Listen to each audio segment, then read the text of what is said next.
I wasn't looking for anything. That's when it found me. I was just browsing through a dusty old thrift store, the kind that smells like forgotten memories and mothballs. Tucked away on a high shelf, between a stack of faded board games and a chipped teacup, was a porcelain doll. It had these big, glassy eyes and a painted-on smile that seemed a little too wide, a little too knowing. There was something sad about it, something lonely that pulled me in. It was cute, but in a tragic sort of way. I picked it up, and the tag crinkled in my hand. It simply read, "No returns." As I walked to the counter, the old shopkeeper glanced up from his newspaper, his eyes lingering on the doll. He said, "Careful, toys remember who plays with them." I just laughed it off. Just a creepy old man in a creepy old shop. What could possibly go wrong? Back in my apartment, the silence felt heavier than usual. I decided the doll would just be a decoration, something to fill the empty space on my bookshelf. I placed it there, its porcelain hand resting delicately on a stack of novels. There, I said to myself, decorative, harmless. I switched off the light and fell into an exhausted sleep. Sometime in the deep of the night, a soft rustling sound woke me up. I mumbled, thinking it was just my cat. But then I remembered, I don't have a cat. I told myself it was nothing and drifted back to sleep. The next morning, my alarm blared, and I dragged myself out of bed.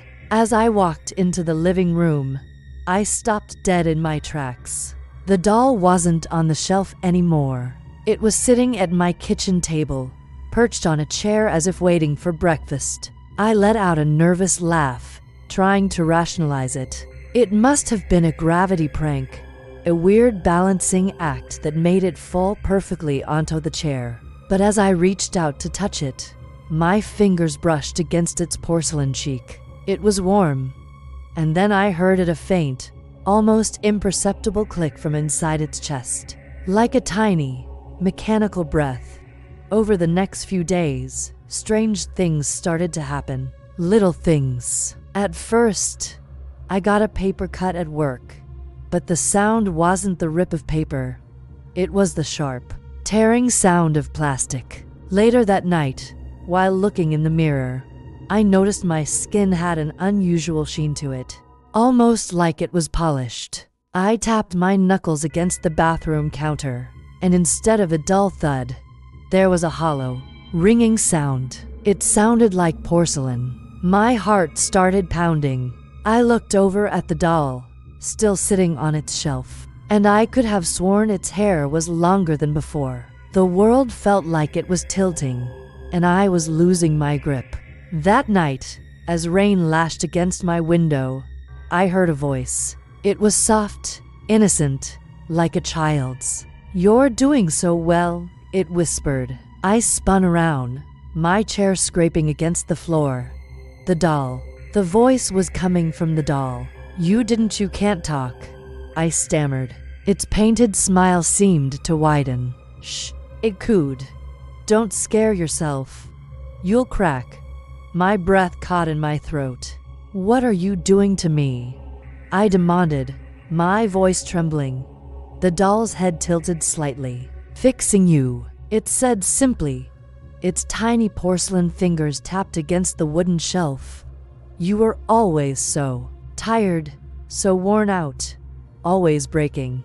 Toys don't have to feel that." Suddenly, the sound of the rain faded, replaced by the distant laughter of children.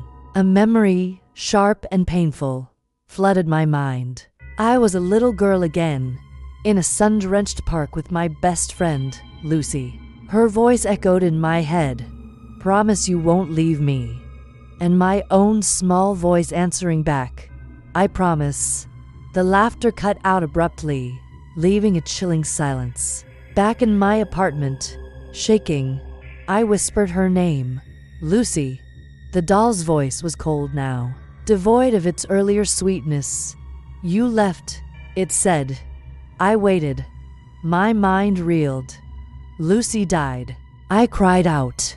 She was in an accident. The doll's porcelain body made a faint creaking sound, like the stretching of a smile. So did I, it said. But toys last longer. In a surge of terror and defiance, I scrambled through my drawers, searching for anything, a weapon, something to end this nightmare. I'm not your replacement, I screamed. Finally finding a box of matches, I struck one, the flame flaring to life. As I moved toward the doll, its voice remained eerily calm. Fire warps plastic.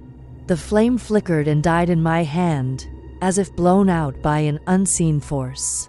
I won't play this game, I shouted. But when I tried to raise my arm, it resisted, moving with a stiff, unnatural creak.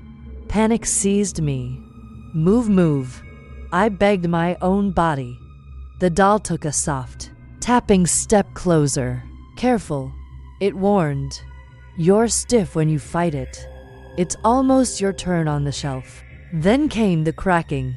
Slow, awful, inevitable sounds echoed through the room, the sounds of my own body breaking and reforming.